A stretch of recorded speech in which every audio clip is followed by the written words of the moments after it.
the underworld, the inferno, Hades, Sheol, the land of the dead, and hell. It has many names, but hell is regarded as a place where evil souls go to be punished for all eternity. But what if hell really existed? What if, when you die, you really could be sent to a fiery inferno for the rest of time? Today, Life's Biggest Questions asks, what if hell was real? Hello and welcome back to Life's Biggest Questions, the channel that asks the fundamental questions of life and occasionally answers them too. I'm Charlotte Dobre, and if you're new here, hit that subscribe for more daily questions, and don't forget to stick around until the end of the video where we respond to users' comments. No one knows for sure what happens to your soul when you die. Ideally, it would be nice to think that your soul would end up in a better place, a happier place. But what about the souls that did not deserve to be sent to a happier place? Where would they be sent? Many civilizations across the world throughout history believed that hell really existed. The Greeks called it Hades, the Egyptians called it the Lake of Fire, the Celtics called it Ufern, Jews called it Sheol, and Christians called it hell. There are various depictions of hell across many religions, but hell typically is presented as a place that exists in another dimension beneath the surface of the earth. There are often entrances to hell from the land of the living. According to the Roman Catholic Church, one finds oneself in hell as a result of dying in mortal sin, without repenting and accepting God's merciful love, becoming eternally separated from Him by one's free choice.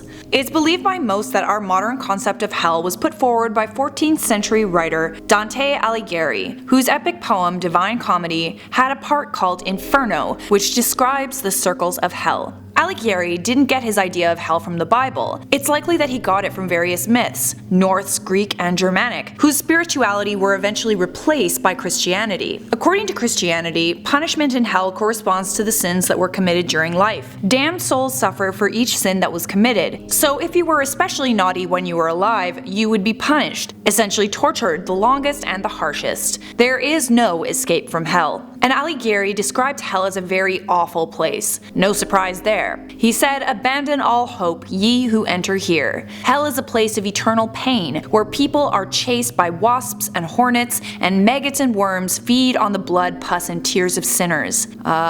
Okay, that's not the least bit frightening at all.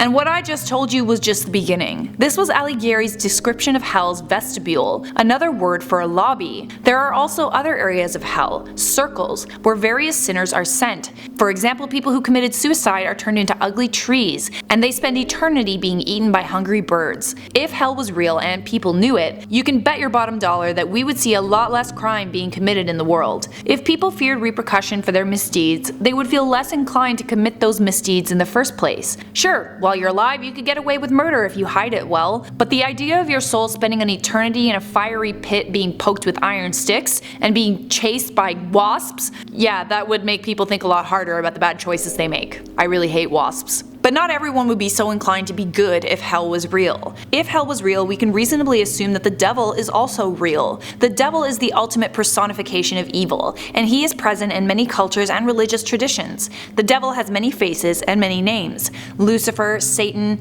Mephistopheles. The devil is a fallen angel who is either blue, black, or red. Most of the time the devil has horns on his head and resembles either a goat or a ram, with the ears, nose, and canines of a pig. Definitely not cute, but kind of resembling what I look like without makeup. If the devil was real, perhaps that means that it would be possible to strike a deal with the devil, if you could stand the sight of him. We all hear of tales of people selling their soul to the devil for one reason or another, usually for great talent, favors, or fame. Legendary blues musician Robert Johnson claims that he met Satan at a crossroads and gave him his soul in exchange for becoming a master of the guitar. Then there was Giuseppe Tartini, Venetian violinist and composer, who believed that his Devil's Trill Sonata was inspired by the devil visiting him in a dream. Pope Sylvester II, who, according to legend, made a pact with a female demon called Meridiana, who appeared when Pope Sylvester was rejected by his earthly love. It is said that with the help of this demon, as well as playing dice with the devil, he won the papacy. If it really was true that you could make a deal with the devil to get practically anything you wanted, what's to stop people from taking advantage of that power? You could sell your soul to the devil in order to win a war, to become president, to become famous, or to win the love of someone. If this is true, there would be a substantial amount of people striking deals with the devil, which would give him considerable power. But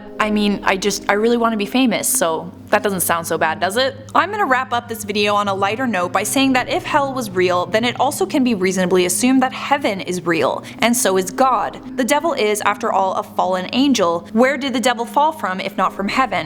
If God and heaven were real, that would mean that it's entirely possible that your soul could ascend to a better place. It would also mean that God really does decide our fate, and we exist because of some divine intervention. But now I open up the question to you, dear subscribers: what if hell was real? Write your responses down in the comments. For now, I'm going to respond to some comments from my last video, what really happened to Michael Jackson. Don Vito said, plot twist, Charlotte Dobre is Michael Jackson. Last time I checked, I'm not Michael Jackson. If I were, I would be a far better dancer. Zachary Gonzalez said, you rule, chick, and sound beautiful and intelligent. Well, you sound very intelligent as well. Masca said, I do love this channel. Is that the voice of the Potato Queen? Hail. Yes, it is. Welcome, my little spud. For those that don't know, I also host another channel called Inform Overload. We do the news and we make it entertaining. Come on over and hang out, why don't ya?